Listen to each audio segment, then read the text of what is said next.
자, 근데 이런 답변 다들 싫어하시죠? 그러면 저는 어떻게 처방을 하고 어떻게 말씀을 드리냐?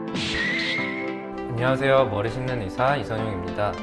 우리는 여러 가지 이유로 병원에 가게 되죠. 단순히 건강검진을 받기 위해서 갈 수도 있고, 아니면 어디가 아파서 갈 수도 있고, 또 제가 하는 모발이식처럼 미용적인 개선, 나를 가꾸기 위해서 가는 경우도 있죠. 자, 어떤 이유든 병원에 가서 진료든 검사든 시술이든 상담이든 받았어요. 그럼 환자분이 맨 마지막에 나가기 전에 하는 말이 뭘 것 같아요? 안녕히 계세요.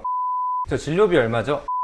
이게 아니라 가장 많이 하시는 질문은 아무래도 이거 언제 해도 돼요? 이런 질문인 것 같아요. 실제로 제가 이 초록창 지식인에 검색을 한번 해봤어요. 다양한 과의 다양한 진료를 보고 난 다음에 이거는 언제 해도 되나요? 이런 질문들이 굉장히 많이 올라와 있더라고요. 좀 이상한 것도 보이긴 하는데, 이 모발 이식도 당연히 마찬가지인 것 같아요. 상담 후에 또는 이식 시술 후에 가장 많이 받는 질문들 몇 가지 모아보도록 하겠습니다.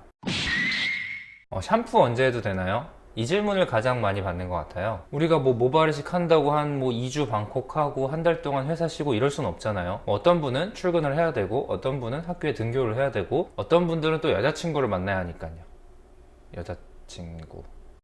비절개 모발 이식을 하고 난 뒤에는 바로 다음날부터 샴푸를 하실 수 있어요. 물론 수술 전이랑 아주 똑같이 할 수는 없죠. 우리가 넘어져서 이렇게 아스팔트 같은 데 이런 데 쓸리면 어때요? 처음에 당연히 아프죠. 쓰라리죠.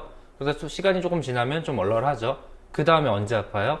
집에 가서 샤워하려고 딱 물 닿을 때 좀 쓰라리죠. 그런 것처럼 이렇게 머리를 감고 샴푸를 할 때 우리가 채취한 후두부가 좀 얼얼한 느낌, 좀 쓰라린 느낌이 날 수는 있어요. 예를 들어 M자 부위를 심었다. 이 심어놓은 부위는 이렇게 비벼서 감을 수가 없기 때문에 시술 후에 쓰이는 이런 폼 형태의 샴푸를 뿌려놓고 조금 기다렸다가 물로 헹구는 방식으로 하시면 샴푸를 다음날이라도 얼마든지 하실 수가 있어요. 샴푸를 이렇게 조금 조심스럽게 해야 되는 거는 시술 후 한 2주 정도까지만 하시면 그 이후부터는 그냥 샴푸를 막 맘대로 하셔도 상관없어요.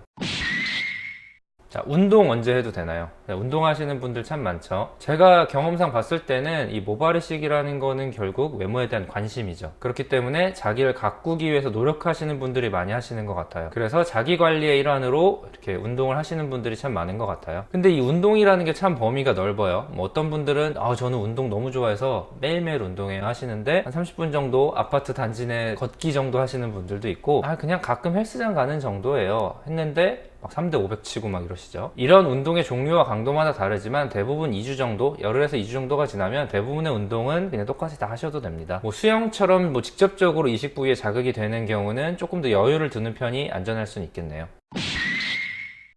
탈모약은 언제부터 다시 먹나요? 모발 이식과 상관없이 프로페시아나 아보다트 같은 탈모약은 수술 당일날이든 다음날이든 계속 그냥 이어서 드시면 돼요. 그리고 저는 거의 처방해드리지 않는데 이 미녹시딜 정 드시는 분들 있죠. 요 경우는 조금 리스크가 있을 수 있어요.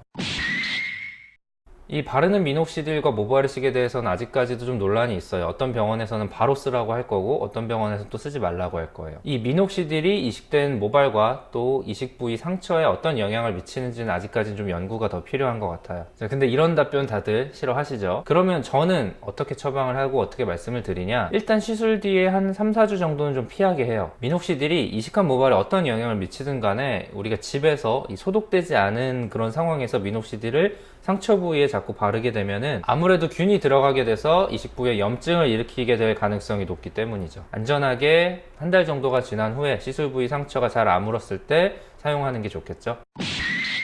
이 파마나 염색은 언제쯤 해도 되나요? 우리 이 머리카락이 하는 펌이나 염색이 이식된 모발 자체에 직접적으로 영향을 주는 건 아니에요. 하지만 우리가 염색이나 펌을 할 때는 화학약품도 바르고 열 처리도 하는데, 그게 당연히 이식한 부위에도 영향을 주겠죠. 이식한 부위에는 그래도 한두 달 정도는 펌이나 염색을 좀 피하시는 게 좋아요. 이렇게 가장 많이 해주시는 질문 5가지를 좀 정리해봤는데요. 다시 한번 말씀드리지만 어디까지나 평균적인 회복 속도를 기준으로 말씀드린 것이기 때문에 어떤 분은 똑같이 2주가 되어도 아직 상처가 덜 아물고 회복이 안 됐을 수도 있고요. 어떤 분은 한 2주까지 안 되더라도 일주일만 좀 넘어도 상처가 충분히 회복되는 경우도 있고요. 그렇기 때문에 제가 지금까지 말씀드린 것들은 대략적인 기간이다.